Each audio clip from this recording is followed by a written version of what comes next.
Friends, welcome back to my channel. मैं हूं प्रीति प्रजापति और बीपीएससी टीआरई 2 में सेलेक्टेड और लेके आई हूं आज का नया वीडियो। और आज का वीडियो का टॉपिक है संभल जाइए नहीं तो पढ़ाई के उम्र में अगर मस्ती करोगे तो मस्ती की उम्र में आपको पैसों का मोहताज होना पड़ेगा। जी हाँ, बिल्कुल ठीक सुन रहे हैं आप लोग। अगर आप लोग अभी नहीं पढ़ोगे ना तो जब आप लोग का मस्ती करने का उम्र आएगा ना तो आप लोगों को पैसे के लिए मोहताज होना पड़ेगा।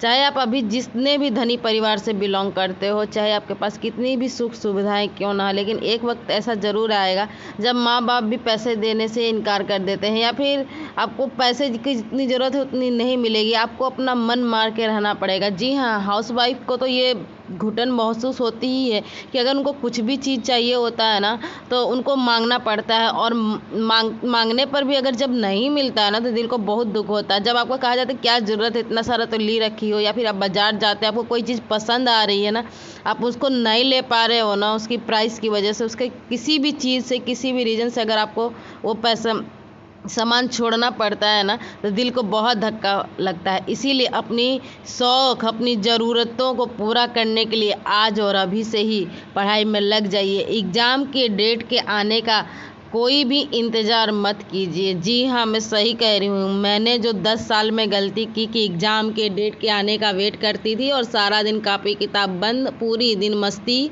सोना उठना खाना पीना यही लगा रहता था, ये आप मत कीजिए। आप सब से रिक्वेस्ट है, मेरी प्यारी बहनों, मेरे प्यारे दोस्त, सब से रिक्वेस्ट है कि प्लीज़ जो है आप लोग पढ़ाई के लिए से एकदम सीरियस हो जाइए।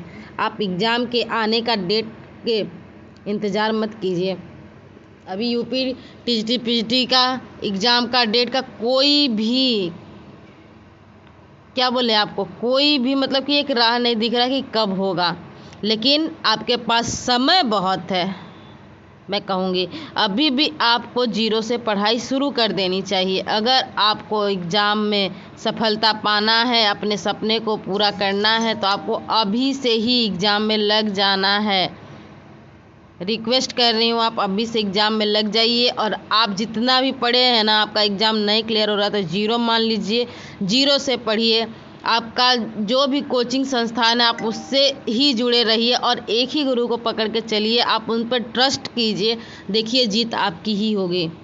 4 जगह भटकिएगा, 4 तरीके से पढ़िएगा, 4 चीज़ें पढ़िएगा जो दिमाग में बिल्कुल नहीं घुसेगा। और जिनका भी एग्ज़ाम में सबसे कम नंबर आता है, बहुत से बच्चे हैं कि 2 नंबर से रुक जाता है, मेरा 3 नंबर से रुक जाता है, 4 नंबर से रुक जाता है, तो क्यों रुकता है? एग्ज़ाम में क्यों आपके सवाल गलत होते हैं? कभी सोचा है इस पर? क्यों एग्ज़ाम में सवाल गलत होते हैं? कि पढ़ाई आपने बहुत दबाव में की है कि नहीं अब आपको नौकरी चाहिए ही चाहिए, इतना प्रेशर है आपके ऊपर, दबाव है कि आप एग्ज़ाम में एक एक क्वेश्चन के लिए फूक करके कदम रखते हैं, फिर भी वो प्रेशर में आके आपका गलत हो जाता है। ऐसा मेरे भी साथ होता था।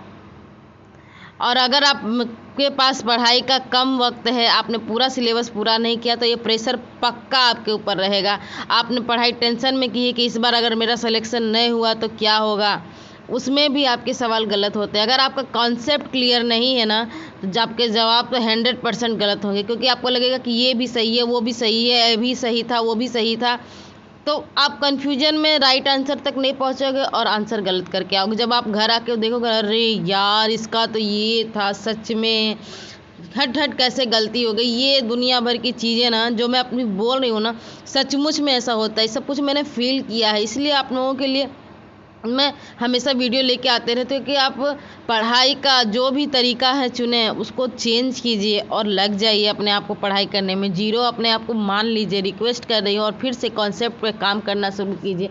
1 लाइनर पढ़िए, और जब आप पढ़ाई कर लोगे ना तो भी आप निश्चिंत नहीं रहोगे।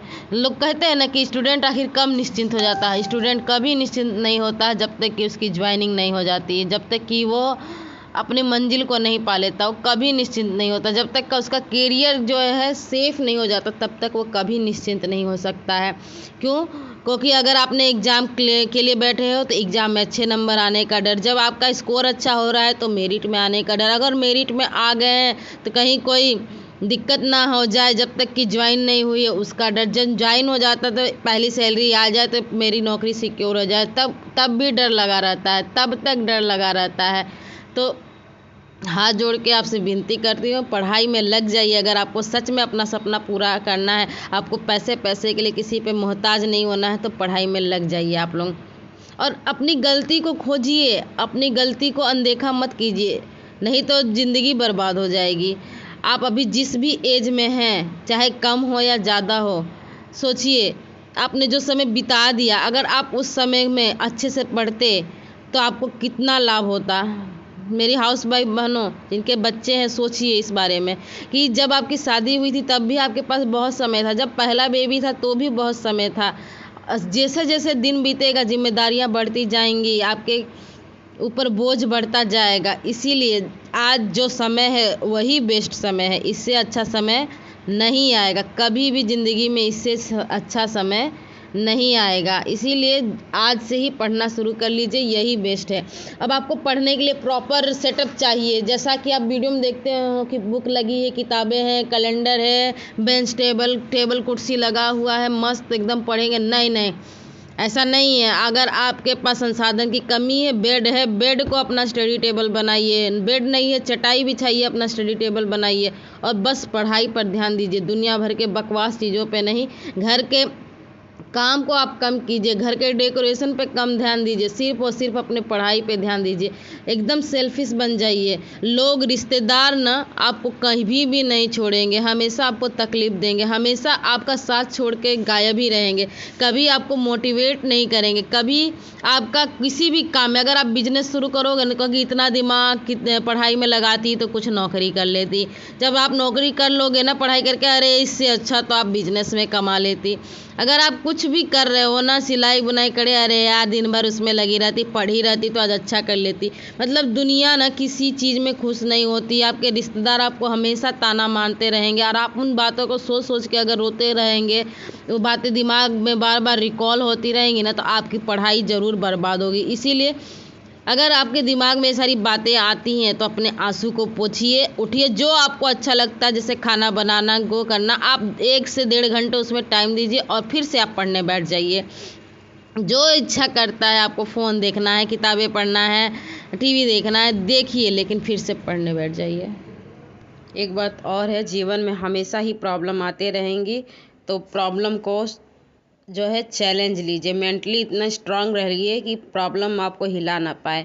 और अगर आप अकेलापन महसूस कर रहे हैं तो कोई बात नहीं, अकेलापन सबको एक समय महसूस होता है, क्योंकि जब आपके रिश्तेदार, आपके सगे संबंधी आपको जब ताने मारते हैं, आपका अपना आपको कुछ बोलता है ना, आपका अपना आपका साथ नहीं देता है ना, तो सचमुच में आप अकेले रहते हैं। और उस अकेलेपन का फ़ायदा उठाइए, पढ़ाई कीजिए और अपनी मेहनत से सबको अपना बनाइए। एक दिन आपका किस्मत आपका रंग लाएगी। अपने पर विश्वास कीजिए, ऊपर वाले पे विश्वास कीजिए, बाकी किसी पर विश्वास करना छोड़ दीजिए और अपनी मंजिल की राह पर धीरे धीरे कदम बढ़ाते रहिए, मंजिल आपको ज़रूर मिलेगी। चलिए चलते हैं, हम मिलेंगे नए वीडियो में एक नए टॉपिक के साथ। आपको अगर मेरी वीडियो अच्छी लगी हो तो please like, comment, share and subscribe my channel. Bye bye.